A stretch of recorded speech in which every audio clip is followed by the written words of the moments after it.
이슈스 스타트업 털어주마. 반갑습니다.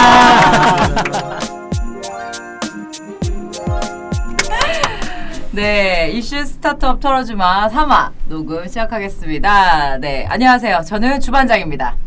안녕하세요. 안녕하세요. 인사하세요, 빨리. 네.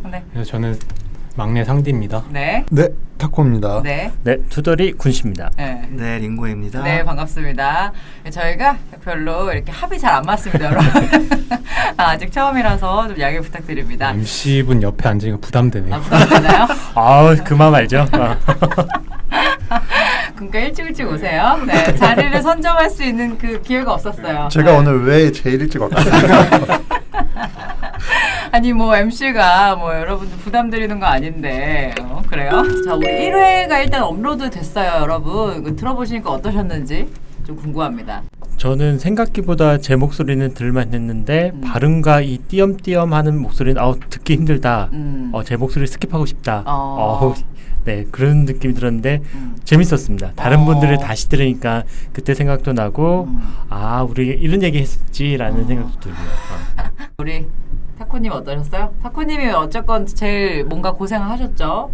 우리 업로드를 담당하고 계시는데. 아니, 너무 재밌었고 팟캐스트는 원래 항상 관심 많아서 하고 싶었는데 저는 제 목소리를 듣는 게 아직은 너무 고통스럽다 싶어서 자책을 많이 하면서 들으면서 듣긴 끝까지는 다 들었는데 너무 재밌었고 저도 앞으로 기대가 됩니다. 생각보다 재밌더라고요. 어떠셨어요? 그러니까 뭔가 내가 한 얘기를 녹음하고 다시 듣는다는 경험이 좀 색달랐던 것 같고요. 그래서 재밌었어요. 저도 근데 재밌더라고요. 어땠어요? 네, 저도 뭐 콘텐츠도 재미있었지만 저는 생각보다 놀랐던 게 뭐 약간 퀄리티, 그러니까 그 콘텐츠의 퀄리티 말고 그런 뭐 이런 음질이나 이런 뭐 인트로의 음악이나 이런 것들이 생각보다 굉장히 깔끔하게 들어가서.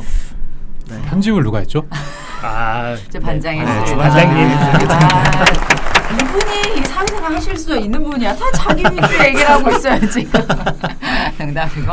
자, 아무튼 근데 진짜 저희가 이거 하는 게 되게 재밌었던 게 뭐 BGM도 막 우리끼리 정해보고 뭐 썸네일도 열심히 만들어보고 뭐 업로드도 한번 버벅여보고 이런 과정들이 되게 재밌지 않나? 어떠세요? 실제로 우리 팟캐스트 좋아하셨잖아요, 타코님은. 이걸 실제로 경험해보니까 어땠는지 궁금해요. 저는 항상 그 스포츠 경기도 사실 보는 것도 즐겁지만 좀 더 하는 거가 더 재밌어하는 사람이라서 그런지 팟캐스트를 좋아하다 보니까 되게 하고 싶다는 생각이 많았고 이제 하게 되니까 일단은 생각보다 너무 잘 구성이 되어 있어서 전체적인 시스템이라던가 이런 거 너무 잘 구성되어서 좀 놀랬고 그 다음에 사실 그 여러 가지가 이미 무료로 준비되어 있는 게 너무 많아서 사실 마음만 먹으면은 생각보다 쉽게 시작은 할 수 있겠다는 생각이 많이 들었습니다.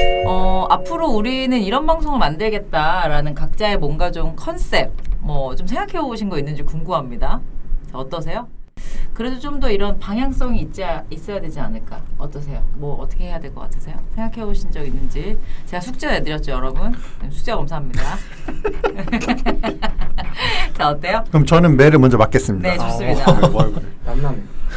이게 한 문장으로 준비해오라고 하셔서 좀 고민을 하다가 네, 저는 그 제목처럼 스타트업 제대로 털어주마이다 보니까 스타트업의 민낯을 좀 더 제대로 까발렸으면 좋겠다. 그래서 이게 장점이 될 수도 있고 단점이 될 수도 있고 특히 이제 스타트업에 아직 뭐 관심만 있으신 분이라던가 아니면 들어오신 지 얼마 안 되신 분들이 어떤 그런 분별력을 기를 수 있는 그런 컨텐츠를 좀 제공했으면 좋겠습니다. 왜냐면 사실 뭐 기사나 보도자료는 되게 그냥 유니콘 같은 얘기들이 너무 많잖아요. 맞아요. 무지개처럼 다 잘 되는 것 같고 하지만 그 실상과 그런 거는 더 분명히 확실히 차이가 나고 그렇기 때문에 좀 민낯을 까는 그런 방송 진정성 있는 방송이 됐으면 좋겠습니다. 뭐 출마하신 줄 알았어요. 출사표를. 준비 많이 하셨나요? 근데 유니콘의 이미지가 저만 불편한 게 아니었죠. 그러면 불편하다는 게 무슨 말이에요? 근데 저도 유니콘의 기준이 10억 불이잖아요. 근데 10억 불이 저는 이 10억 불의 기준이 뭐지 했을 때 저는 처음에는 매출인 줄 알았는데 매출이 아니더라고요. 네, 기업 가치. 기업 가치. 기업 가치 10억 불이면 우리나라 보면 1조 정말 어마어마한 금액인데 그런 큰 기업 말고 저는 그것보다 작지만 요즘 제가 좀 집중해서 보는 거는 적당한 규모의 회사 적당한 규모의 인력으로 꾸밀 수 있는 브랜드가 있지 않을까? 예를 들어 맛있는 식당이 동네에 괜찮은 식당이었는데 사람들이 많이 찾아가고 그 식당이 커지면서 그 식당이 맛없어지고 이상해지는 케이스가 좀 있잖아요. 그런 것처럼 유니콘이 아니라 좀 자기만의 서비스를 가지고 꾸준히 하는 그런 스타트업들을 한번 찾아보는 것도 괜찮겠다 싶어서 저는 이름까지 정했거든요. 뭐라고요? 대시콘을 찾아라. 그게 무슨 말이에요? 저희가 아니 뭐 준비 안 해온 거 같아서 너무 준비를 많이 와. 저 일주일 제가 놀고 있잖아요. 계속. 네, 그래서요? 수업 시간 딴짓하면서 유니콘이 10억 불이고 유니콘보다 조금 더 큰 데카콘하고 헥시콘 막 이렇게 나갔는데 그때 10의 마이너스 1이 대시라고 하더라고요. 그래서 데시벨 할 때 대시. 네. 그래서 그 유니콘은 아니지만 적당한 규모의 서비스를 계속 자기가 잘 찾아가는 그런 스타트업들을 얘기해주는 그 스타트업이 나중에 유니콘이 될 수도 있겠지만 그런 것도 이제 향후에 우리가 얘기를 할 수가 있겠죠. 그래서 일단 그래서 용어가 대시콘이요? 그 제가 만든 거예요. 이 방송을 기록을 해 놓아야 됩니다. 맞습니다. 나중에 이 용어가 이제 쓰이기 시작하면 이제 우리가 먼저 시작했다라는 그렇다. 것을 우리가 이렇게 만들어 가고 있다. 이런 거죠. 근데 데카나 대시 같은 경우는 뭐 라틴어 아닌가요? 그리스어인가 라틴어인데. 네, 그렇습니다. 네.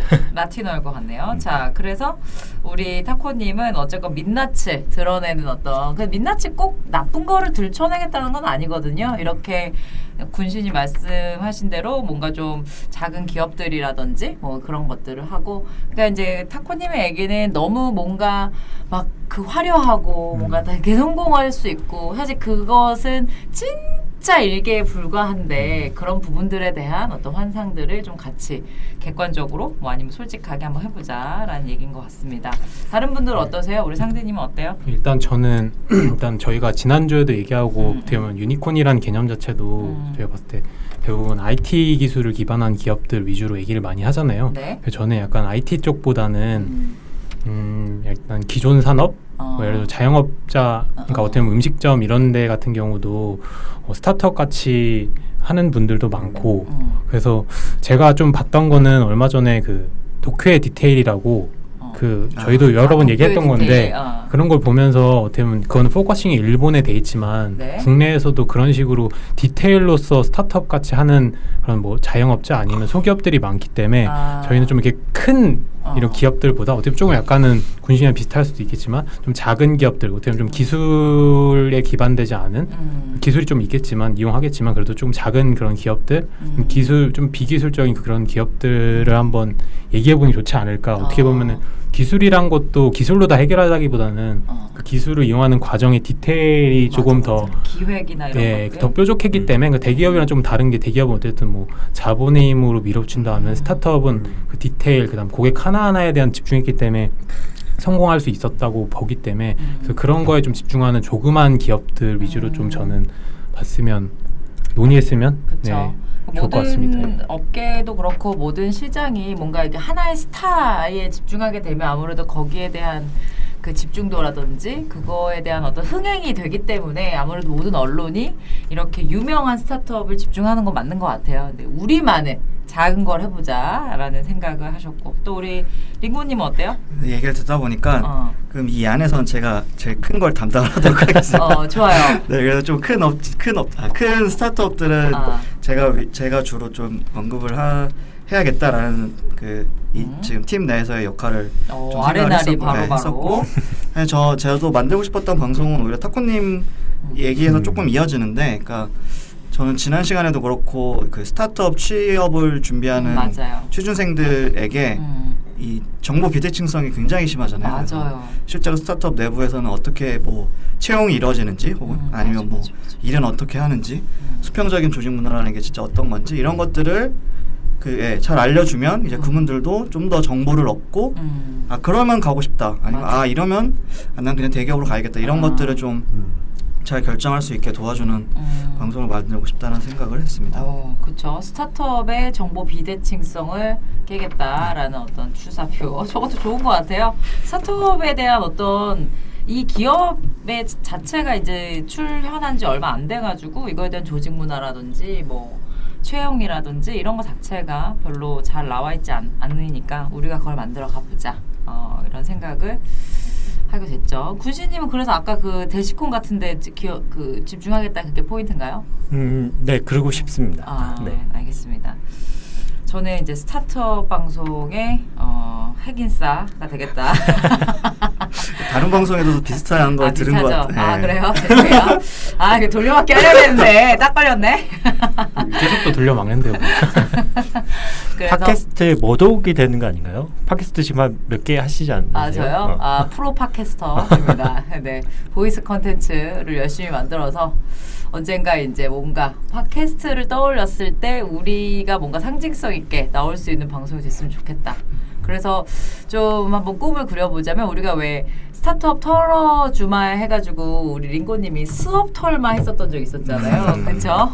스업 털마가 지대넘냐처럼 뭔가 통용되는 그날까지 한번 열심히 해보도록 하겠습니다. 자, 그래서 오늘 우리 3화 주제는 유니콘 기업이 무엇인가에 대해서 한번 해보도록 하겠습니다. 자, 유니콘 기업 뭔가요, 상대님? 저요? 아까도 군신님이 간단히 설명해 주셨는데 제가 아는 기준에는 유니콘 기업이란 거는 투자자 관점에서 좀 나왔던 것 같아요. 네. 어떻게 보면은 아까 기업 가치도 얘기하셨는데 기업 가치를 정하는 것들이 대부분 자본을 투자하는 그런 투자회사들, 뭐 벤처 캐피탈 이런 데에서 자기가 투자를 하면서 이 기업 가치를 정하고 그 비율에 맞춰서 뭐 구주를 사든 신주를 사든 가져가는 형태로 가져가면서 그 기업이 제가 그 투자세가 투자한 기업이 뭐 1조다. 1조다 했을 때 그거를 뭐 언론에 홍보하면서 근데 홍보를 하는데 뭔가 멋있는 걸 붙이고 싶어서 한 뭐 10억 불이면은 유니콘이다. 어떻게 유니콘이라는 거 자체가 그런 신비한 전설의 동물이잖아요. 그렇기 때문에 그런 약간 상징성을 부여해가지고 우리가 투자한 기업이 이렇게 잘났어. 약간 그런 홍보용으로 유니콘이라고 만들어졌던 것 같아요. 유니콘이라는 거 자체가 법적으로 어떤 용어가 돼 있는 게 아니잖아요. 그냥 그런 식으로 그냥 통상적으로 칭하는 그런 단어다 보니까 저 때문에 약간 자본의 논리로 만들어진 그런 홍보성의 네이밍이 아닌가. 나쁘게 좀 그냥 그렇죠. 그러니까 유니콘 기업이라는 게 뭐 소위 말해서 뭐 대기업이다, 중견기업이다 이런 류의 어떤 분류는 아니다라는 점 말씀하신 대로 투자자나 어떤 스타트업 업계에서 1조 원 가치 이상을 받은 거를 이제 유니콘 기업이라고 합니다. 맞죠? 자, 설명을 제가 조금만 더 덧붙이자면 유니콘이라는 게 상상 속의 동물이잖아요. 그러니까 뿔 달린 말이라고 쉽게 생각을 하는데 이게 유니콘이 붙여진 이유 중에 하나가 스타트업에서 유니콘이 나올 확률이 0.7%다. 그 바꿔 말하면 1000개를 만들면 7개가 맞죠? 1000개를 만들면 7개가 유니콘이 되니까 그만큼 어렵다. 그러니 상상 속의 동물로 이름을 붙여주자라고 한 게 이제 뭐 유니콘으로 붙였던 거고 아까 잠깐 말씀해 주셨던 데카콘 같은 경우에는 거기서 더 심하게 뭐 이게 아마 뿔이 10개 달린 동물이던가요? 그래서 이제 더 큰 기업을 이제 데카콘으로 미국에서 부르기 시작을 했죠. 네. 요새는 좀 안 맞는 것 같아요. 그때 얼마 전에 본 기사에서 중국에서는 유니콘 기업이 뭐 너무 한 달에 몇십 개씩 나온다고 하니까 야생말 수준으로 너무 자본 투입률이 높다 보니까 자본의 기준으로 정해지는 것들이 조금 많이 올라가는 거죠 지금. 그리고 이 용어 자체가 이제 2013년도에 처음 나왔었던 얘기였는데 그때부터 지금 기준으로 하면은 한 5년 좀 넘게 6년 정도 됐네요. 그게 인플레이션이 좀 많이 생긴 것 같아요. 굉장히 물가 상승 수준이 아니라 투자 업계에서의 그 인플레이션이 너무 많이 생각해서 유니콘이라고 기준은 1조라는 기준이 이제는 너무 어떻게 보면은 크지 않은 남의 집 강아지 이름처럼. 그러니까 이게 맞아요. 상대님이 말씀해 주셨듯이 투자자 쪽에서 언론 홍보를 이제 소위 때려야 되는데 그러다 보면 이제 7-8천억 정도로 기업 가치를 평가를 해봐야 애매하니까 그럴 바에 그럼 좀 더 밸류에이션 쳐줘가지고 1조로 올리고 이제 마케팅이라면 마케팅, 홍보를 해주는 게 아닐까? 그래서 아마 말씀하신 대로 이제 인플레도 인플레고 그 1조 바로 아래로 평가받는 기업들이 거의 없을 거예요. 애매하게 그렇게 갈 바엔 다 1조 위로 올려버리니까 최근에 뭐 우리나라 했던 야놀자나 위메프도 제가 알기로는 다 그냥 딱 1조씩 맞춘 걸로 알고 있거든요. 네, 아무튼 그래서 그런 식으로 이제 유니콘 기업이 좀 많아진 건 아닐까라는 생각도 드네요. 국내 유니콘 기업은 이제 지금 여러 가지 말을 하고 있지만 어쨌건 현재까지는 쿠팡, 크래프톤, 그러니까 블루올이죠. 블루올 이제 이름 바꿨고 그 뭐죠? 배틀그라운드 만드는 네, 거죠. 맞아요. 네. 그다음에 옐로우 모바일, 우아한 형제들, 배민, 그다음에 LMP 코스메틱이 그 요즘에 BTS가 열심히 광고하고 있는 그 마스크팩, 엄청 뜬 회사죠. 비바 퍼블리카, 비바 리퍼블리카, 토스, 그다음에 야놀자, 위메프 이렇게 8개가 있습니다. 생각보다 그렇게 많지는 않아요, 그렇죠? 저희 우리나라가 이제 조금 이제 다른 나라에 비하면은 뭐 다른 나라라고 해봤자 이제 뭐 미국, 중국 정도 될 것 같은데 네. 유럽 포함해서 이제 거기에 비하면 좀 적은 편이기는 하죠. 아 그렇습니다. 근데 유니콘 기업들에 대해서 좀 얘기를 해볼까요, 여러분? 일단은 뭐 배민, 배민은 좀 그래도 사람들이 워낙 많이 알고 있어서 사실 이제 모르는 사람들에게 스타트업이다, 뭐 유니콘이라는 얘기를 가끔 제가 할 때 배민 예시를 제일 많이 들거든요. 아무래도 사람들이 이제 제일 많이 하다 보니까 그래서 배민이 있는데 배민은 사람들이 엄청 많이 다니죠. 여기 한 몇천 명 다니지 않아요? 그렇죠. 엄청 많이 다니죠. 엄청 지금은 뭐 날걸요. 송파 그쪽에 이제 본사도 크게 있고 그쵸. 뭐 무한도전에서도 나왔었고 맞아요. 그래서 사실 국내 테크 기업 하면은 이제 대명사처럼 되어 있죠. 배밀의 배달의 민족은. 그렇습니다. 지금 뭐 군대 최초 찾으신 것 같아요. 알려주세요, 타쿠님. 국내 최초는 이제 옐로우 모바일이 국내 최초 유니콘이라고 네. 기사가 나와 있어서 그게 맞는 것 같고 아마 그 다음에 아마 쿠팡이 된 것 같고 그 다음에 세 번째가 아마 배달의 민족이었던 것 같습니다. 옐로우 모바일을 모르시는 분들이 혹시 있을 수 있으니까 여기서 한 서비스는 뭔가요? 일단은 컨셉 자체는 벤처 연합을 해가지고 여기 대표님이 처음에 창업하실 때 벤처의 주식 사업을 통해 가지고 벤처 간의 연대를 해가지고 우리 벤처끼리 서로 도움을 주자 그런 약간 협동조합이 확장된 형태로 해가지고 기업 연합을 꾸려서 마케팅 잘하는 회사 뭐 유통 잘하는 회사 이런 회사들끼리 이렇게 장단점을 이렇게 교환해 가면서 그런 형태로 벤처 연합이라 만들어서 회사 볼륨을 엄청 키웠었죠. 그러면서 그때 PK캐스트가 최초에 맞아요. 있었고 PK캐스트 있었고 맞네요. 그 굿닥도 사실 옐로우 모바일에 있었는데 맞아요. 기억났어요. 맞아요. 굿닥은 사실 케어랩스로 따로 상장을 해서 이제 그 당시에 이제 옐로우 모바일이 굿닥을 통해서 우회 상장을 했다라고 표현을 많이 하기도 했었죠. 근데 최근에는 뭐 뉴스들을 찾아보면 아시겠지만 좀 파산되는 건가요? 네, 뭐 안 좋은 결말? 배드 엔딩? 약간 해체되는 거군요. 네네네. 그 어떤 조합, 커뮤니티라고 해야 될까? 옐로우 모바일이 처음에 엄청 이슈했던 게 네. 그때 포메이션 8인가? 거기 그 미국 투자 회사. 근데 거기 대표분은 한국 분이신데 네. 미국 투자 회사에 1,000억 정도를 펀드레이징 해가지고 엄청 이슈가 됐어요. 그게 한 3, 4년 전인데 그러면서 어떻게 보면 국내에 각인을 시켰죠. 근데 솔직히 말해서 옐로우 모바일이라는 회사를 아는 사람들은 이렇게 이쪽 관계자들이 좀 잘 알지 일반인들은 좀 옐로우 모바일 잘 모르죠. 그러니까 옐로우 모바일이라는 게 전면으로 안 나와 있기 때문에 그러니까 그 서비스를 알기가 쉽지가 않네요. 대기업으로 치면 일종의 지주회사. 네, 그 스타트업들 위에 있는 지주회사가 옐로우 모바일이었어요. 약간 근데 저는 그 당시에 2, 3년 전에 한창 옐로우 모바일이 좀 이슈가 있고 그 당시에는 이렇게 안 좋은 스토리보다는 뭔가 되게 성공 신화 같은 걸 많이 비춰졌을 때 저는 그 BM 자체를 이해를 못했어요. 왜냐면은 연합인데 그러면 뭐지?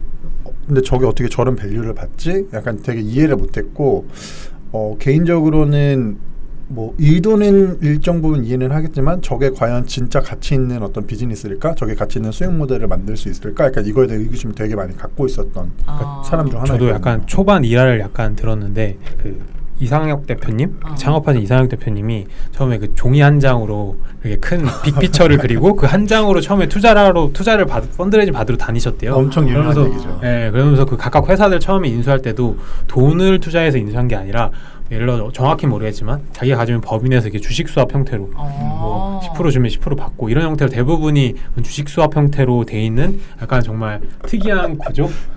진짜 말을 잘하나 보다. 아니면은 그게 약간 성공 신화처럼 자기가 얘기하는 건 아니겠죠? 어쨌든 실제적으로 그런 식으로 기업들을 많이 인수를 뭐 그런 식으로 관계를 맺었으니까. 진짜 근데 스타트업 협동조합이라는 생각을 되게 많이 했었거든요. 뭐 그냥 들으면서 이제 생각이 드는 게 뭐 이 지금 현재 상황이 좀 좋지 않은 상황이긴 한데 파산 초읽기 뭐 이러한 이제 나오고 있어서 진짜 안타깝죠. 왜냐면 대한민국을 어쨌건 대표하는 아무튼 상징적인 최초의 유니콘 기업이라는 곳이 궁극적으로 이렇게 뭔가 문제가 있어서 뭐 옐로우 모바일 사기극의 본질 뭐 이런 식으로 막 나오고 있는데 굉장히 안타깝지만 또 어떻게 보면 어쨌건 없는 시장을 개척했다는 것 자체에 대해서는 어쨌건 뭔가 수완이 있지 않았을까 뭐 이런 생각도 듭니다. 근데 뭐 저희가 아는 그런 뭔가 기술 기반한 기업은 좀 아닌 거죠. 옐로우 모바일은. 예. 그러게요. 다른 뭐 쿠팡이나 이런 데 보면 기술 기반의 회사들이 맞습니다. 아까 말한 8개 회사 중에 많은데 좀 옐로우 모바일 좀 그건 좀 아닌 다른 형태의 유니콘. 네. 참 그러네요. 옐로우 모바일 관련 검색어에 옐로우 모바일 횡령, 부도 이런 거 나오네. 그게 되게 옐로우 모바일이 되게 어떤 연합 조직이다 보니까 그래서 그 중에도 조금 그래도 좀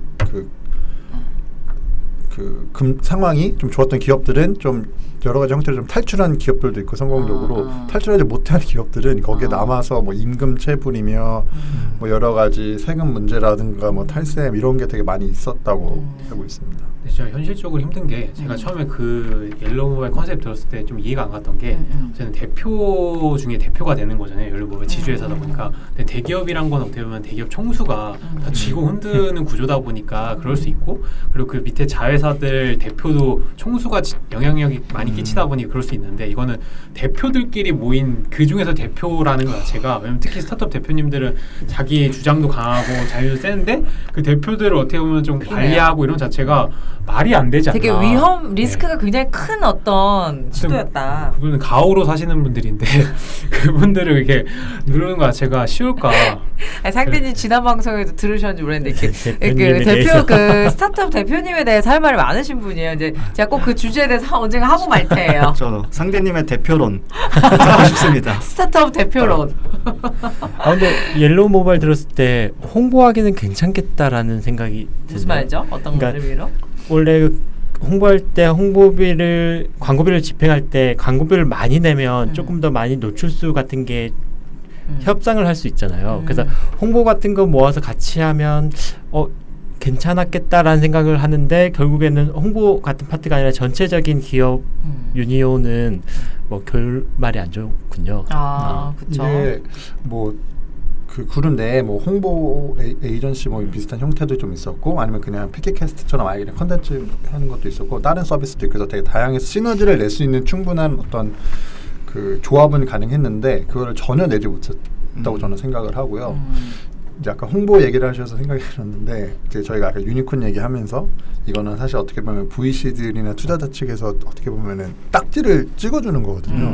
너는 이제부터 유니콘이야라고 하는데 이게 사실 어떤 뭐 나름대로 뭐 파이낸스 모델을 갖고 한다고는 하지만 어찌 됐든 굉장히 그 개인의 감정도 많이 하는 부분에 있어서 옐로우 모바일 같은 경우는 이제 워낙 그럴싸해 보이게 정말 그 한 장짜리 PTIR로 뭐 했다고 하는 게 사실이라고 하면은 정말 그런 부분을 되게 잘했기 때문에 거품 이후로 유니콘 딱지를 받은 케이스가 된 거예요. 그래서 개인적으로 안타까운 거는 국내 스타트업 1호가 유니콘 1호가 그런 서비스였다는 선례를 남겼다는 것 자체가 예전에 예전도 아니고 얼마 전에 그 기획서 쓰는 방법 중에 하나가 여러 가지가 있지만 실리콘밸리에서는 티슈 하나에 냅킨 하나에 써서 바로 결정한다. 밥 먹으면서. 구글 IR 피치는 더 전설적이에요. 구글 IR은 아예 적지도 않고 초창기 IR에 들어가면 화이트보드에다가 자기네 뭐 알고리즘이나 그런 기본적으로 다 쓰고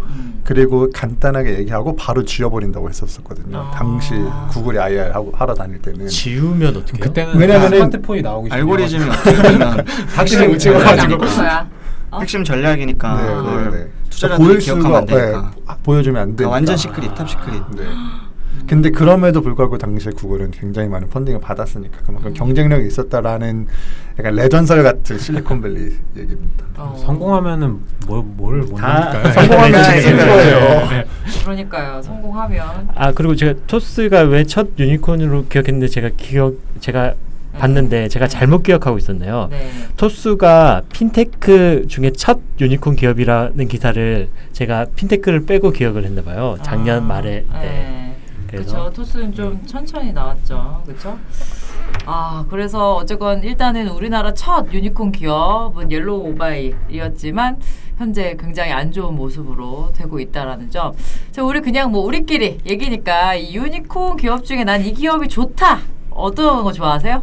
우리끼리 오늘 유니콘 기업 얘기를 하기로 했으니까 크래프톤, 쿠팡, 우한용제들, LMP, 리버퍼블리카, 야놀자, 미메프. 저는 이제 개인적으로 좀 사용하고 여기 서비스는 정말 UI가 굉장히 좋다. UI UX가 되게 좋다고 느꼈던 쿠팡.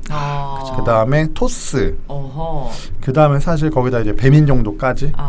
네. 근데 쿠팡 같은 경우는 이제 그 한 번도 안 써본 사람은 있지만 한 번만 쓴 사람은 없다라고 하는 그 로켓 배송. 저는 사실 로켓 배송을 작년 말에 처음 사용했었는데 네. 그 뒤로는 웬만해서는 쿠팡에서 해결을 하고 있습니다. 심지어 그 전에 다른 이커머스를 주로 많이 사용해서 그쪽 포인트가 있는데도 불구하고 쿠팡에서 하고 있고, 비바레퍼블리카는 이제 아까 말씀하셨던 것처럼 국내 1호 핀테크 유니콘인데 저는 그래서 되게 기대를 많이 하고 있었거든요. 금융 산업에서 어떤 유니콘이 나온다는 게 또 되게 괄목할 만한 성적이라고 생각을 해서. 그렇죠. 저도 쿠팡을 얘기를 하려고 했었는데요. 저 원래 그 쿠팡은 안 썼는데 저 옛날에 좀 해외 직구를 많이 해서 아마존을 굉장히 좋아해요. 그래서 아마존 해외 직구도 아마존 그 미국에서도 하고 아마존 프랑스, 아마존 독일, 아마존 영국 막 이렇게 다 했었는데, 그러다 보니까 당시에 이제 국내 이제 이커머스는 다 제가 좀 마음에 안 들었던 거죠. 뭐 UI UX 너무 구리고 막 이랬는데, 이제 얼마 전부터 쿠팡을 저도 쓰면서 이제 쿠팡이 완전히 아마존 따라가기로 지금 전략을 짰잖아요. 그래서 실제로 UI UX도 굉장히 아마존을 따라한 게 많고, 뭐 비즈니스 모델도 아까 말씀하신 로켓 배송도 이제 미국의 아마존 프라임을 거의 벤치마킹해서 만들었다고 해도 과언이 아닐 정도로 따라가고 있기 때문에 이제 아마존을 좋아하는 저로서는 쿠팡을 좋아하게 됐고, 한 가지 더 말씀드리고 싶은 게, 저도 이제 그 회사에서 서비스 기획도 잠깐 했었는데 그걸 하다 보면 정말 레퍼런스를 쿠팡에서 많이 찾게 돼요. 그래서 쿠팡에서 이제 레퍼런스를 찾고, 근데 물론 이제 쿠팡의 모든 UI UX가 좋은 건 아니죠. 근데 가끔 이제 고민이 될 때는 쿠팡도 이걸 고민했을 테고 실험을 해서 지금 이런 식으로 결정이 됐겠지.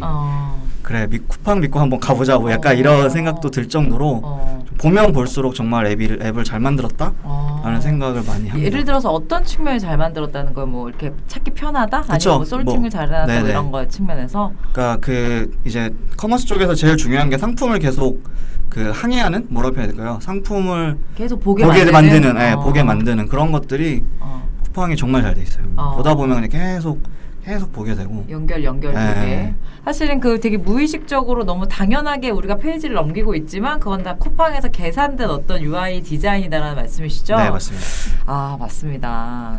근데 쿠팡이 한국의 아마존이 되기 위해서 지금 사업 모델을 진행한다는 얘기가 있잖아요. 네, 그렇죠. 적자를 하고 이제 투자를 하고 어느 정도까지. 근데 어느 순간 예전에 지금 기업을 하시고, 그러니까 회사를 운영하신 분들이 뭐 새로운 쿠팡 얘기가 많으니까 얘기하다가 기업하신 분들은 이거는 쿠팡이 한국의 아마존이 되는 게 아니라 아마존의 쿠팡을 매도하려고 팔려고 그렇게 그런 모델을 만들고 있다라는 걸 하는데, 둘 중 어느 쪽인 것 같으세요? 팔리면은 팔리는 게 맞았던 거고, 그러니까 뭐 쿠팡이 딱 아마존에 나중에 M&A 돼야지라고 생각을 하고 전략을 싼다고는 저는 절대 생각하지 않고요.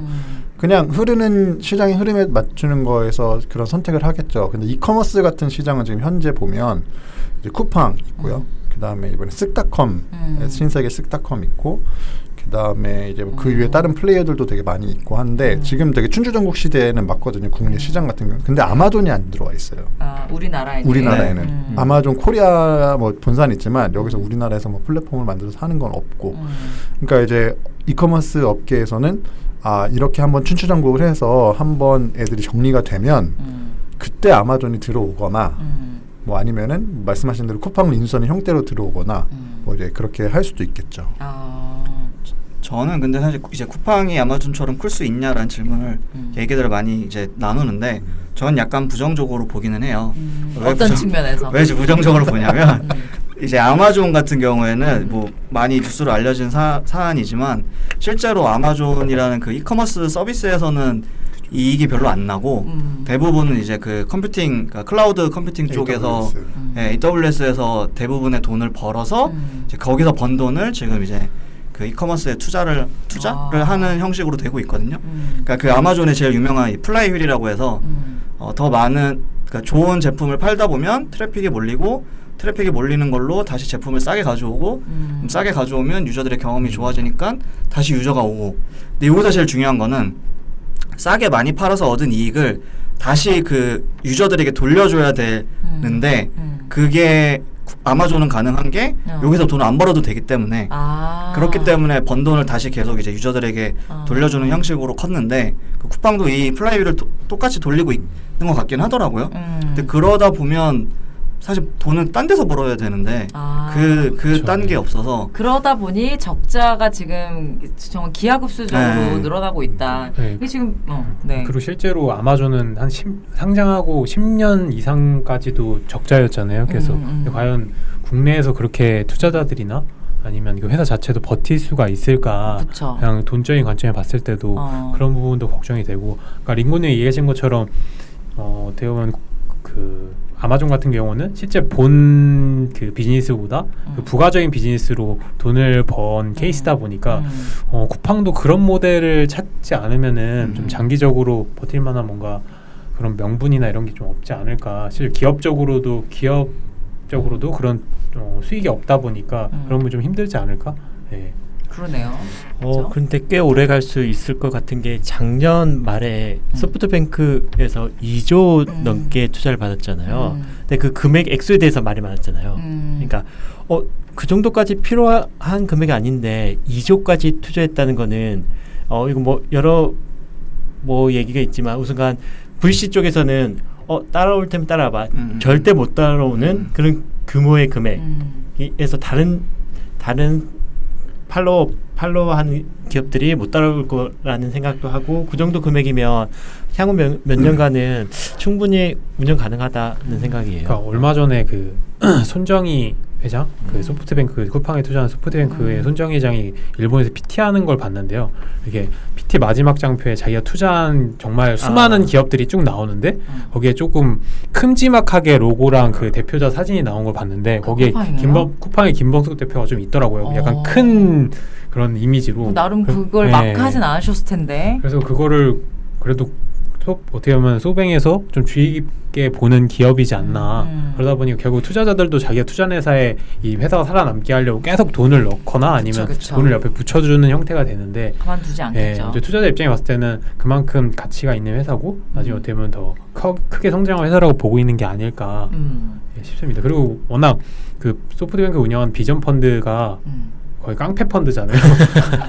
그래서 그 저희 중동 자금 들어오고 하다 보니까 돈이 많으시니까. 사실 이 그 이커머스 쪽에 치킨 게임 된 지는 꽤 됐어요. 좀 옛날에 그 소셜 커머스라고 해서 이제 쿠팡, 위메프, 티몬이 이제 셋 다 치킨 게임을 했었고 그래서 뭐 한 명이 1등하면 독주를 한다 했는데 결국 셋 다 어쨌든 지금까지 살아남았고 약간 티몬도 살아남았다고 표현해야 되나요? 여전히 일단 서비스가 되고 있으니까요. 그러니까 쿠팡이나 위메프에 비해서 뭔가 인지도가 좀 떨어졌다 뿐이지 뭐 이상한 그래도 계속 서비스하고 있죠. 티몬에 대해서 말을 일단 할게겠습니다. 타쿠님이 얘기하신 대로 이게 지금 춘추전국 시대인데 저는 그냥 그렇게 봐요. 이게 예측을 한다는 게 좀 무의미하다고 보고 그래서 그냥 저희는 그러니까 특히 유저들은 그냥 이 회사들이 열심히 서로 치킨 게임 하면 그 콩고물을 얻어 먹으면 되지 않을까. 저도 그렇게 생각해요. 쿠팡 같은 기업들이 나오는 것도 저는 뭐 국내 시장이 좋고 또 주변에 육아하는 많은 엄마들은 쿠팡 없이 어떻게 육아를 했을까? 맞아요. 라고 생각을 할 만큼 쿠팡을 굉장히 잘 이용하고 있다고 하기 때문에 말씀하신 대로 아마존 같은 어떤 그런 비즈니스 모델이라고 해야 될까요? 수익 모델? 그런 것들을 좀 잘 만들어서 저는 그 뭐 나쁜 말이긴 하지만 아무튼 국뽕 뭐 이런 건 아닌데 그래도 우리나라에도 이런 기업들이 좀 잘 성장을 해서 좀 아까 옐로우 모바일 얘기하다 보니까 좀 좋지 않잖아요. 그래서 쿠팡도 좀 잘 됐으면 좋겠다라는 생각이 듭니다. 퍼스트 펭귄의 숙명인가요? 그럴 수도 있는데 잘 될 수도 있는 건데 아쉽네요, 그렇죠?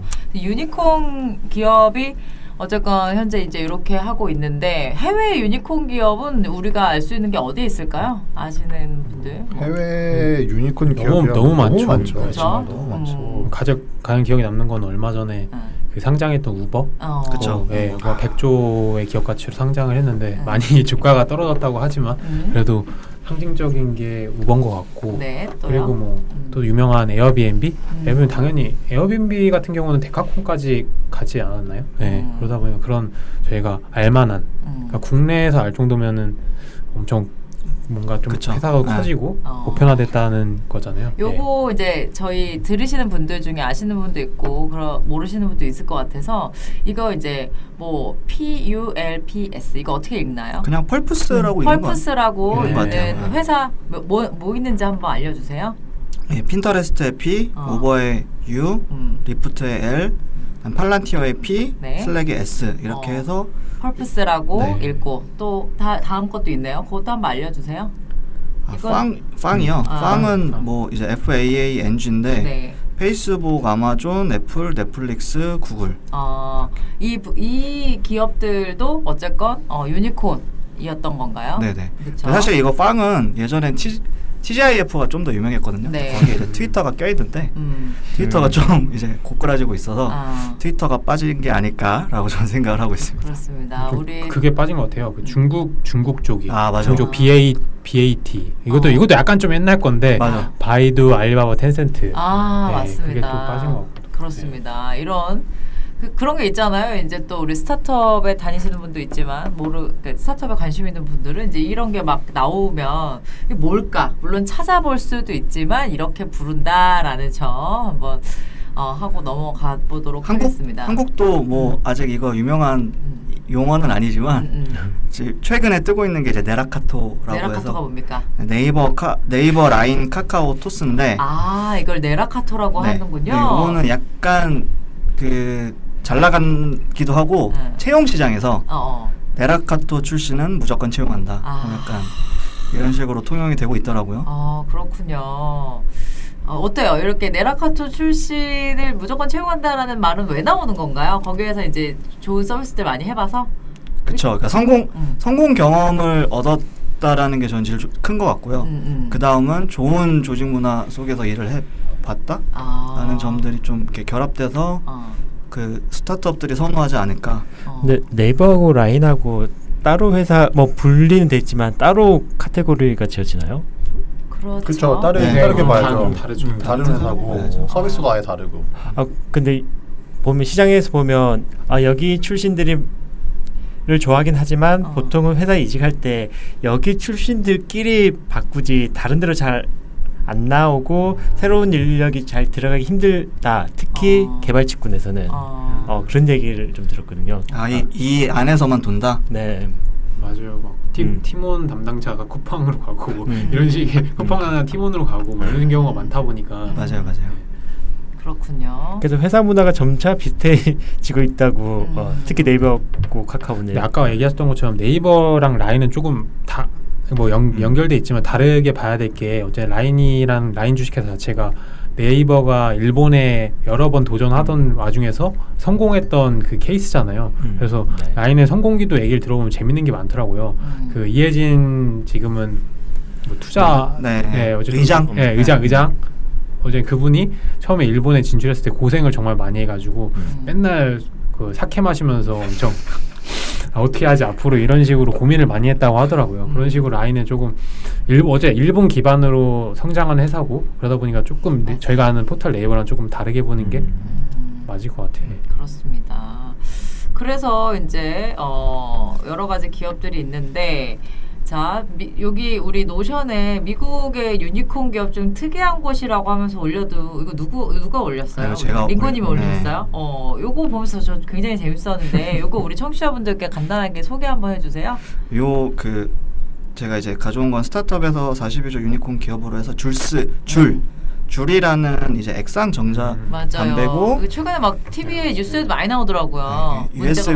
USB형 담배인데 제 지인이 한 몇 년 전부터 피셨고 그분이 저에게 야 이게 실리콘밸리에서 유행하는 담배야 라고 이제 저한테 알려주셔서 신기하다라고 했는데 이제 아니나 다를까 실리콘밸리 이제 거기에 있는 얼리 어답터들 사이에서 인기를 끌다가 이제 미국 전역으로 퍼지고 유니콘 기업까지 되고 아마 지금 녹화 시점으로 어젠가 그제 국내 출시가 됐어요. 맞습니다. 그제 어제? 네, 며칠 안 됐어요. 네, 그러면서 지금 뭐 오히려 뉴스는 그 담배법 관련해서 뉴스가 좀 나오더라고요. 세금 이슈 때문에. 네, 세금 이슈 맞습니다. 때문에 뭐 화제가 되고 있는데 이런 부분, 이런 기업들 참 재밌는 것 같습니다. 그러게요. 설립 3년 만에 기업 가치 42조 돌파, 에어비앤비와 어깨 나란히라는 어떤 머니투데이 이 기사를 적어주셨는데 뭐 이거에 대해서 어떻게 생각하세요? 확실히 진짜 어떤 이 산업도 어떻게 보면 지금 액상형 전자담배잖아요. 이거는 과거부터 있었잖아요. 저도 제 기억에 예전에 아버지 생신으로 사드린 기억이 있는데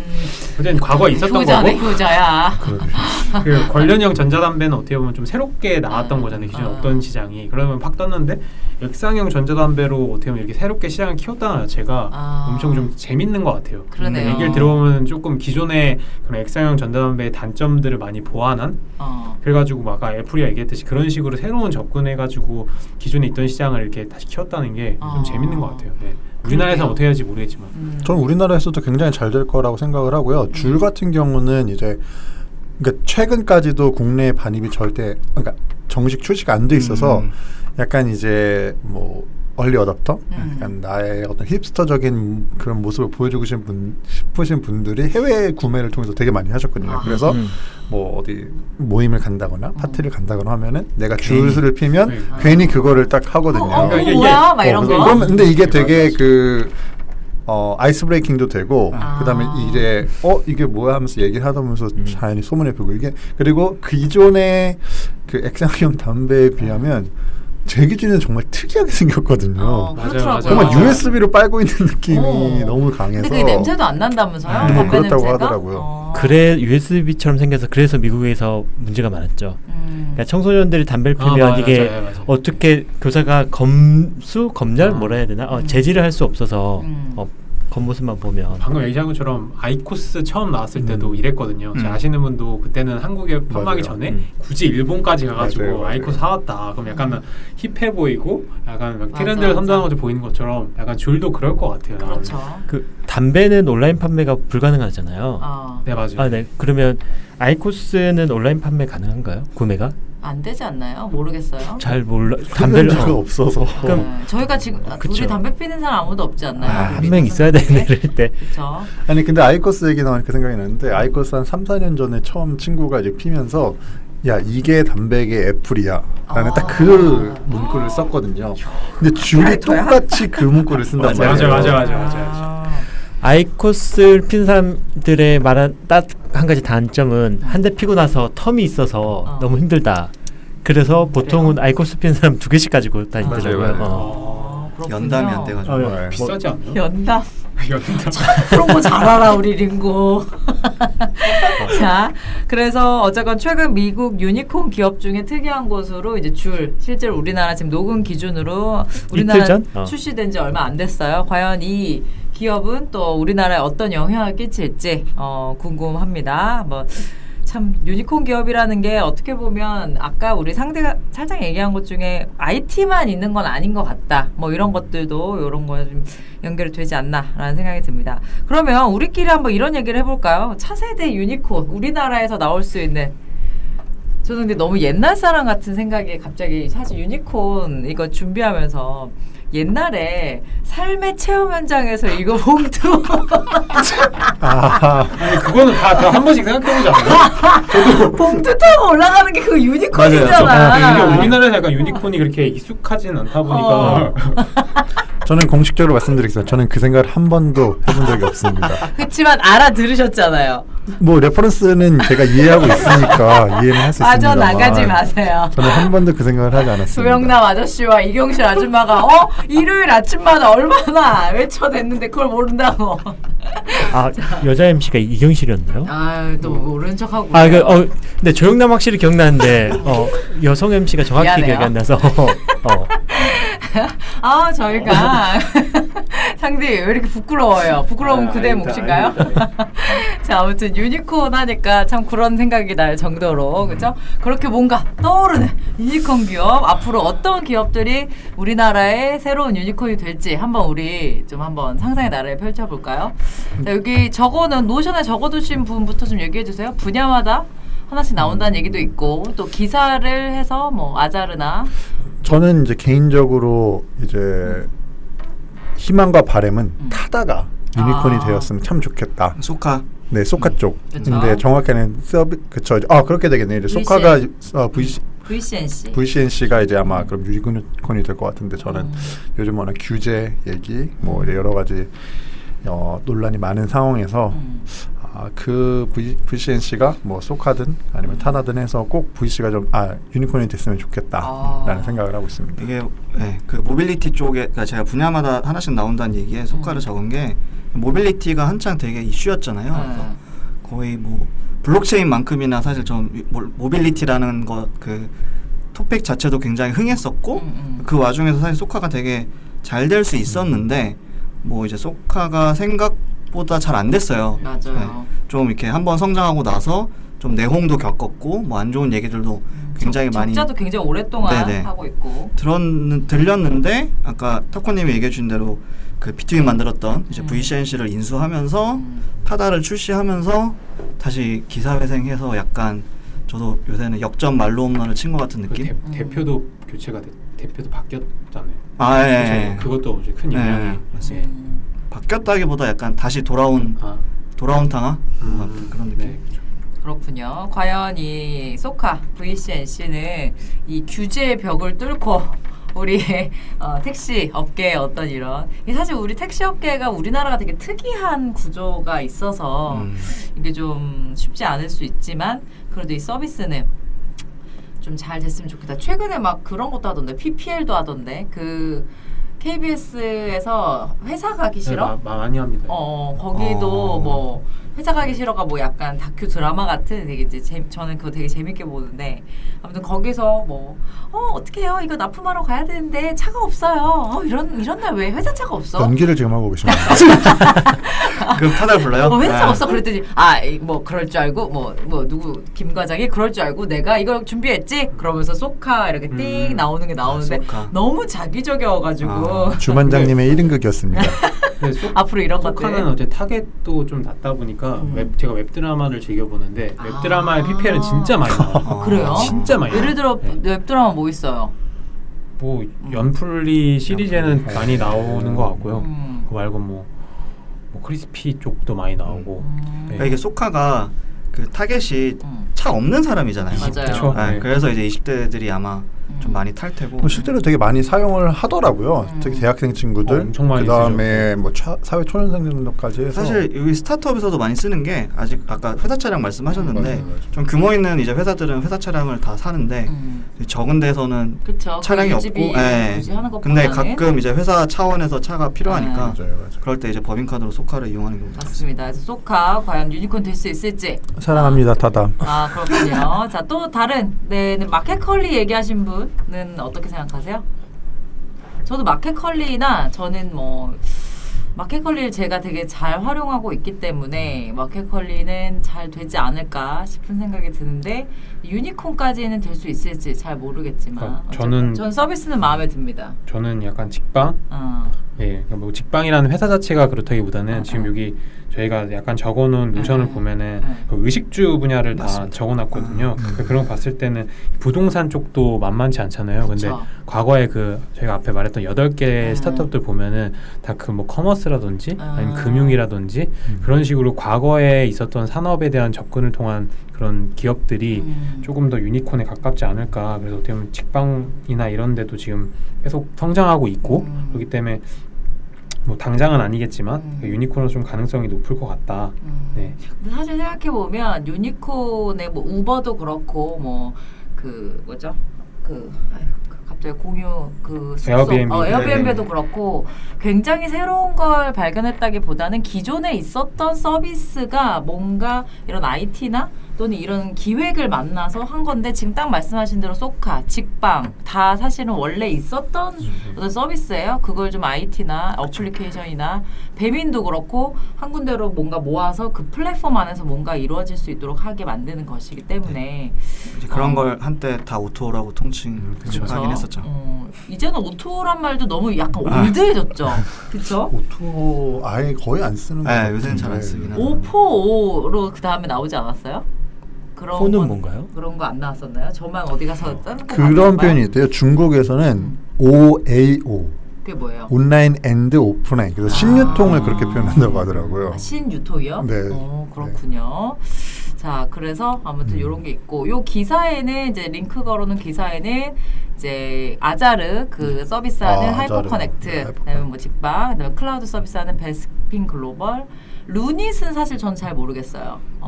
루닛은 의료 쪽 그 회사인데 재밌어요. 처음 시작은 의료로 안 했고요. 원래는 이미지 인식을 그 테크 기반 정말 테크 기반 회사고 아마 제가 알기로는 카이스트 박사과정생들이 이렇게 그러니까 석박사 분들이 다 모여가지고 이 이미지 인식을 하겠다라고 했는데 이제 이미지 인식 쪽도 그 기술 발전 속도가 너무 빨라가지고 어느 순간 뭐 구글에서 알아서 막 이미지 검색해주는 시대가 되면서 약간 피보팅을 이제 의류 쪽으로 넘어갔어요. 그래서 가령 그런 뭐 아주 쉽게 설명드리면 엑스레이고 아니면 이제 그 CT나 MRI를 찍으면 이제 거기서 이제 발병률을 예측하는 우와. 그런 걸로 해서 사실 여기는 국내에서는 별로 유명하지 않은데 지금 글로벌 특히 이제 미국 쪽이랑은 굉장히 그러니까 거의 미국 쪽에서 사업을 한다고 봐도 무방할 정도로 사실 아자르도 유명합니다. 저 중동에서 엄청나게 인기를 끌고 있다고 하잖아요. 그러니까 진짜 알 수 없는 어떤 시장이 아닌가. 그런 거 보면 참 듭니다. 유니콘이 뭐가 될지 예측하는 거는 그냥 우리끼리는 재밌을 수 있으면 정말 뭐 맞추는 거는 좀 쉽지 않을 것 같고 그렇죠. 사실 모든 비즈니스 모든 스타트업이 1000만 가지 안 될 이유가 있고 정말 잘 될 이유 2-3가지로 지금 하고 있는 게 되게 많다고 생각을 해서 마켓컬리 같은 경우는 저도 되게 애정하고 이제 TV 광고를 전지현 모델로 하고 있잖아요. 저는 사실 마켓컬리를 사용해 본 적이 없는데 옆에서 되게 많이 보고 그러긴 하는데 한계가 저는 되게 좀 개인적으로는 보인다고 생각을 했거든요. 어떤 측면에서요?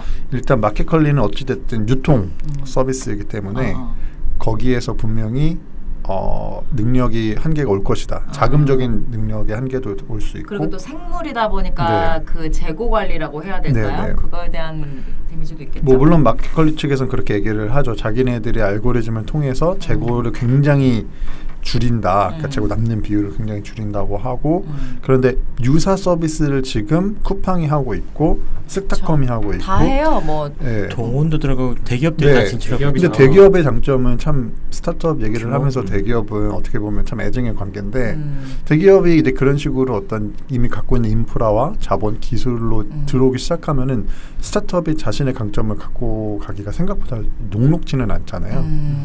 그런 부분에서 마켓컬리는 참 응원을 하고 있지만 그렇겠다. 한 1-2년 내에 뭐 한가름이 나지 않을까? 피인수의 뉴스가 한번 나오지 않을까. 저는 1-2년이 아니라 올 여름이 피크라고 생각하는데 새벽 배송이 시작되면서 작년 겨울에 확 떴고 작년 겨울쯤에 대기업들도 새로 시작하겠다고 했는데 다행히 지금은 봄까지는 냉장 시설이 없어도 배송이 잘 됐어요. 근데 이 냉장 콜드체인이라 그러죠. 이걸 집 앞까지 얼마나 잘 연결하느냐 이 관점이 한번 사고 한번 안 났으면 좋겠지만 이것 때문에 뭐 컴플레인이나 굉장히 나올 확률이 높아서 이번 여름이 좀 구분되는 지점이 아닐까 시기가 아닐까라는 생각하고 있어요. 더우니까 더워지니까 그 그렇죠. 콜드체인이 이어지지 못할 그리고 것이다. 저는 되게 신기한 게 마켓컬리가 저는 아마존이나 쿠팡처럼 자동화 시스템을 이용한 줄 알았거든요.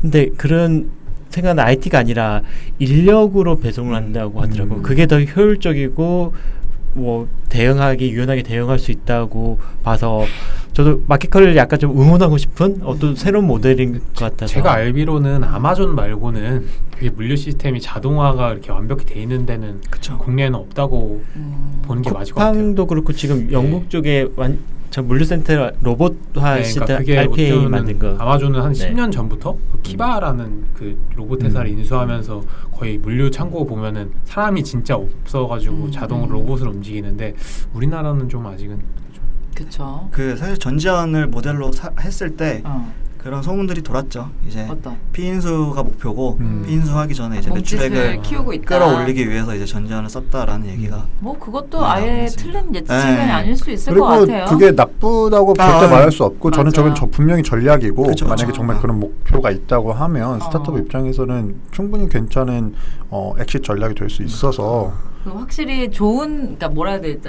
그 승부수를 던진 거죠. 전지현이라는 어떤 빅스타를 통해서 어쨌건 마켓컬리가 뭔진 몰라도 마켓컬리라는 이름은 이제 이 세상에 굉장히 크게 알렸기 때문에 굉장히 잘 하지 않았나라는 생각이 들고 어쨌건 좀.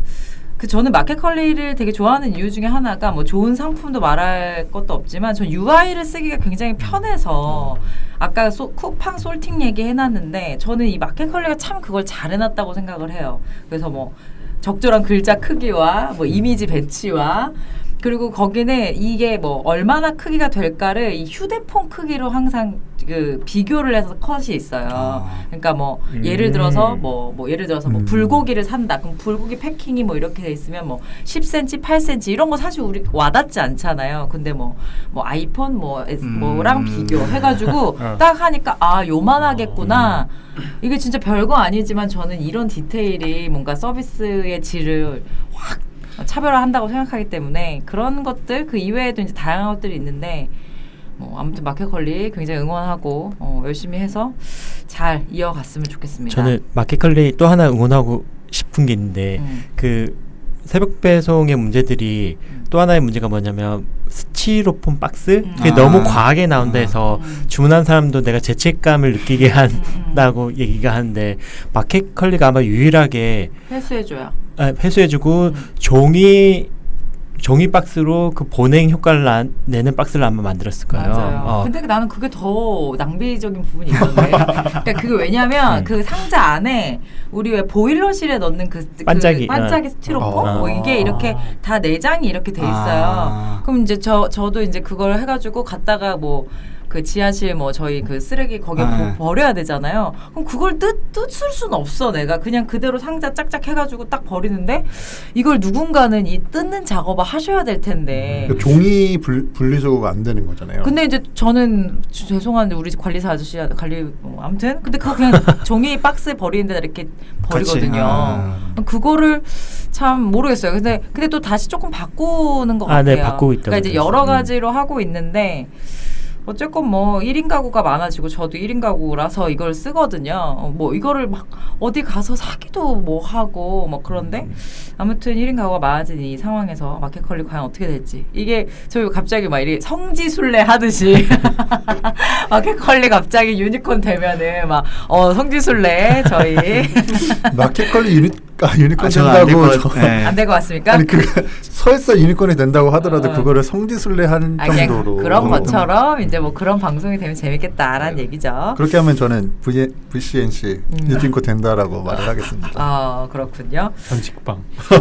직방은 뭐 사실 거의 된 거 아닙니까? 그래요? 최근에 뭐 네, 그런 뭐 기사도 나오고 있긴 하고요.